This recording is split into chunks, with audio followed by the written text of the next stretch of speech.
गांव में धीरेन्द्र नाम का एक जमींदार रहा करता था। वो बहुत ही अमीर था। उन्होंने कड़ी मेहनत करके अपने पूर्वजों से मिली संपत्ति को दुगना कर लिया। उनका गिरीश नाम का एक बेटा था। गिरीश के बचपन में ही उसकी माँ की मृत्यु के बाद धीरेन्द्र ने बड़े ही प्यार से उसे पाला था। इतने प्यार की वजह से गिरीश बुरी आदतों में घिर चुका था और गांव में बदमाश बनकर घूमता रहता था। ऐसे ही कुछ समय बीत गया।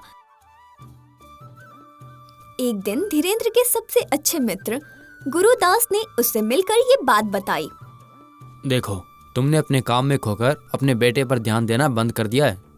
अगर गिरीश को ऐसे ही अकेला छोड़ दोगे तो वो पहुंच से बाहर हो जाएगा। मैं तुमसे हमेशा कहता हूं कि दोबारा शादी कर लो। बिना महिला निर्देशन के सब कुछ ऐसे ही होगा। मेरी बात मानो और शादी कर लो। इससे तुम्हारे बेटे में भी थोड़ा बदलाव आ जाएगा।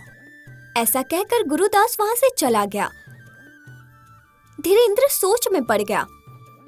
इसी तरह कुछ समय बीत गया। एक दिन धीरेन्द्र मंदिर में एक लड़की को देखता है। वो लड़की काफी सुंदर और सुशील थी। इसके बाद उन्होंने उसके बारे में छानबीन की। उसका नाम अस्मिता था। वो लड़की गरीब परिवार से थी। वो अपनी दादी के साथ गांव के बाहर एक झोपड़ी में रहती थी। एक दिन धीरेन्द्र उसके घर जाकर अस्मिता को मनाकर उसे विवाह करता है। अपने पिता का दोबारा विवाह करना गिरीश को पसंद नहीं आया। वो हर रोज अपने पिताजी से लड़ता रहता। यहाँ तक कि वो अपनी सौतेली माँ को भी बर्दाश्त नहीं कर पा रहा था। इसी तरह कुछ समय बीत गया। अस्मिता ने एक पुत्र को जन्म दिया। उसका नाम परमजीत रखा। समय के साथ साथ वो बड़ा हो गया। इसी तरह समय बीतता गया। कुछ समय के बाद धीरेन्द्र बीमार पड़ गया।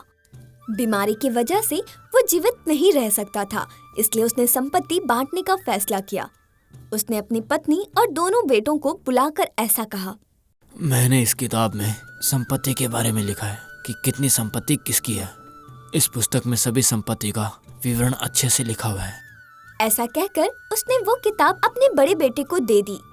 गिरीश वो किताब खोलकर इस तरह पढ़ने लगा। मैं अपनी इस किताब में दूसरी पत्नी के नाम, गांव के अंतिम छोर वाला खेत और उसके बगल वाला घर लिखता हूँ। मेरी बाकी संपत्ति मेरी पहली पत्नी के बेटे के नाम लिखता हूँ।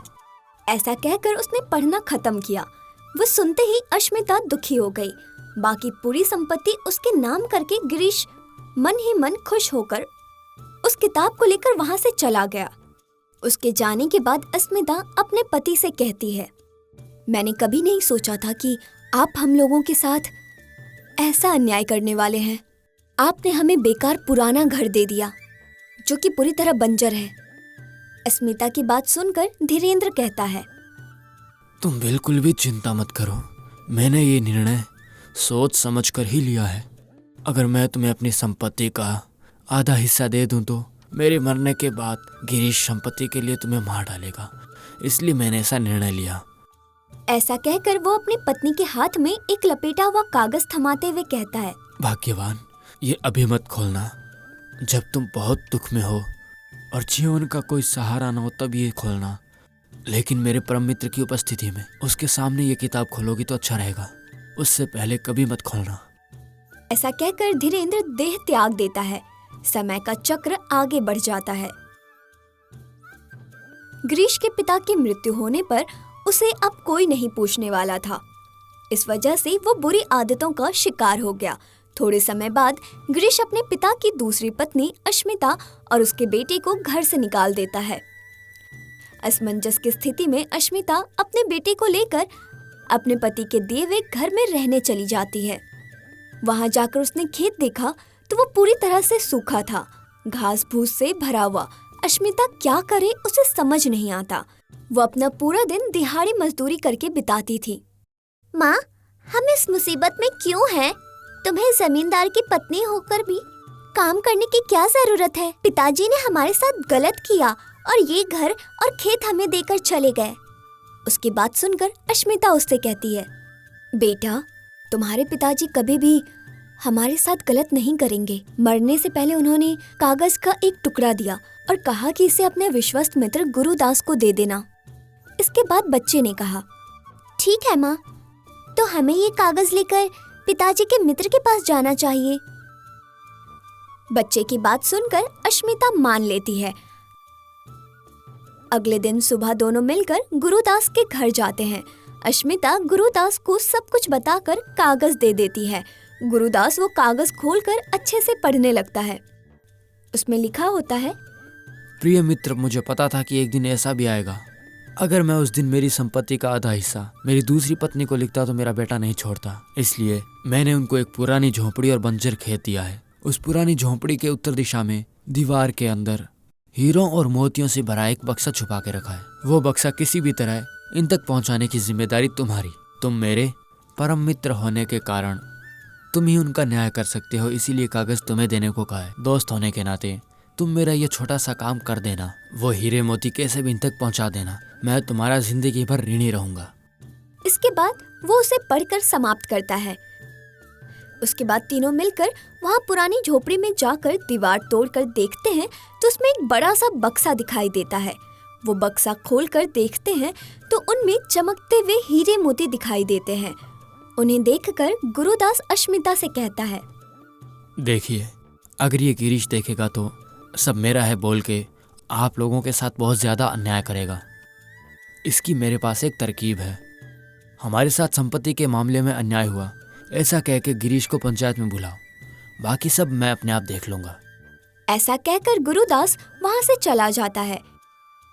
उसके बाद अश्मिता सीधा गांव के पंचायत में मुखिया के पास जाकर उनसे शिकायत करती है कि गिरीश ने हमसे हमारी संपत्ति छीनकर हमें घर से निकाल दिया है। उसके अगले दिन गिरीश को पंचायत में बुलाया जाता है और बाकी लोग भी वहां पहुंच जाते हैं। पहले तुमने अपने पिता की संपत्ति छीनी, बाद में इनको तुमने घर से भी निकाल दिया।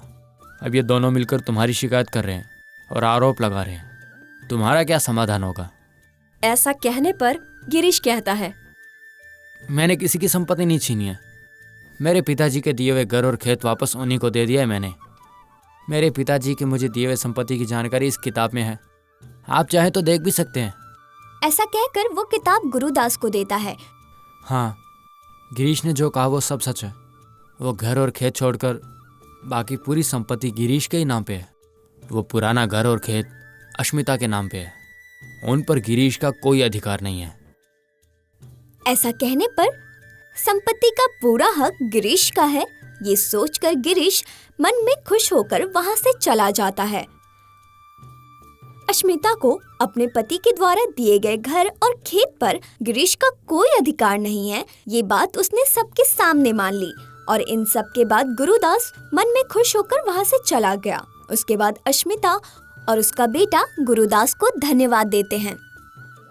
इसके बाद घर में हीरे मिले हैं, ये बात जब गिरीश को पता चलती है तो वो बहुत दुखी होता है, क्योंकि उसका उस घर पर कोई अधिकार नहीं है। ये बात उसने सबके सामने मान ली थी, इसलिए वो चुप रहा और अपनी गलती पर पछताता रहा।